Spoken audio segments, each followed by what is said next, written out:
आप में से कितने लोग हैं जो अपने घर में भगवान का जो स्थान है, तुम्हारे घर में जो भी भगवान विराजमान है छोटे से मंदिर में, उस मंदिर में रोज कितने लोग दिया लगाते हैं? हाथ उठाओ जरा। सब लगाते हो दीपक? रखो।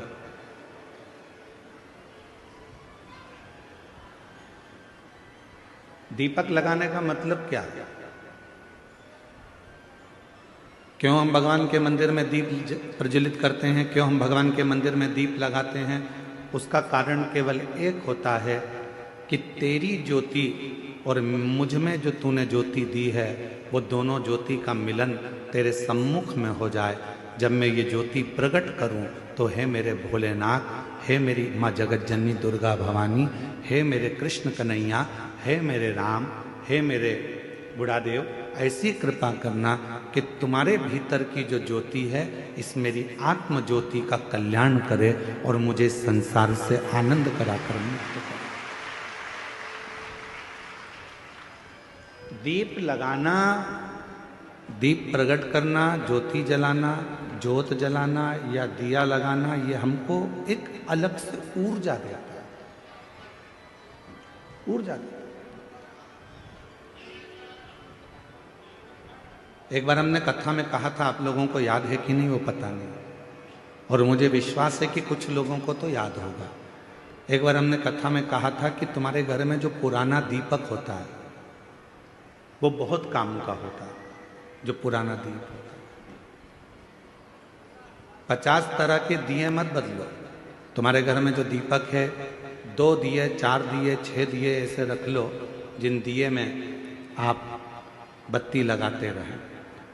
कभी इस दिए को अपने साफ करने रख दिया, मांझने रख दिया, घसने रख दिया, तो दूसरे दिए में बत्ती लगा दो, दूसरा मांझने गया तो तीसरे में लगा। उस दीपक में इतना बल हो जाता है, क्यों? क्योंकि वो भगवान के सामने रोज प्रज्वलित होता है, रोज वो दीपक में बाती जलती है, रोज वो दीप लगता है, तो उस दीपक में इतना बल आ जाता है कि तुम्हारी जिंदगी के आधे दुख तो वो दीपक ही हर लेता है, वो दीप की ज्योति ही समाप्त कर देता है। वो दीपक में इतना बल आ जाता है।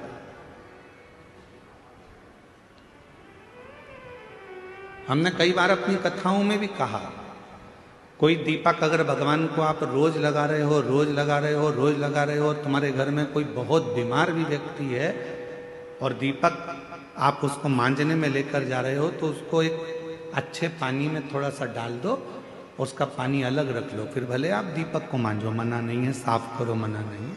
और जो वो पानी है, उस पानी को जब वो बीमार व्यक्ति स्नान करे तो उसकी बाल्टी में उस पानी को डाल दो, जिससे वो उस पानी से जब स्नान करेगा तो उसका आधे से ज्यादा रोग तो उसी समय समाप्त हो। डॉक्टर को इलाज करवाओ, डॉक्टर को दिखाओ, क्योंकि डॉक्टर शिव का एक रूप रहता है। हॉस्पिटल जाओ, डॉक्टर शंकर का एक रूप है, उसको दिखाओ, मना नहीं, पर साथ में उस दीप में इतना बल हो जाता है। यहां तक हमारा सनातन धर्म कहता है कि जिस आसन पर बैठकर आप और हम लोग भजन करते हैं अपने घर के अंदर, आपने देखा होगा एक आसन लगाती हैं माताएं, जप करती है, पाठ करती है, आराधना करती है, साधना करती है, उस आसन में भी उतना बल आ जाता है, उस आसन में भी उतनी शक्ति आ जाती है। हम जिस माला से जप करते हैं, आप जिस माला से जप करती है, उस माला में भी शक्ति आ जाती है।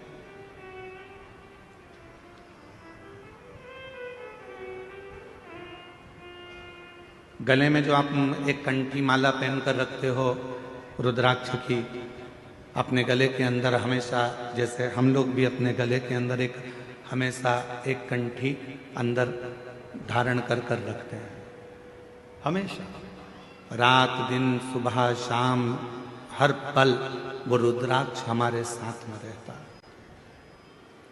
कई लोगों के मन में एक भाव उत्पन्न हो जाता है, हम गुरुजी हम हॉस्पिटल जा रहे हैं तो क्या रुद्राक्ष उतार कर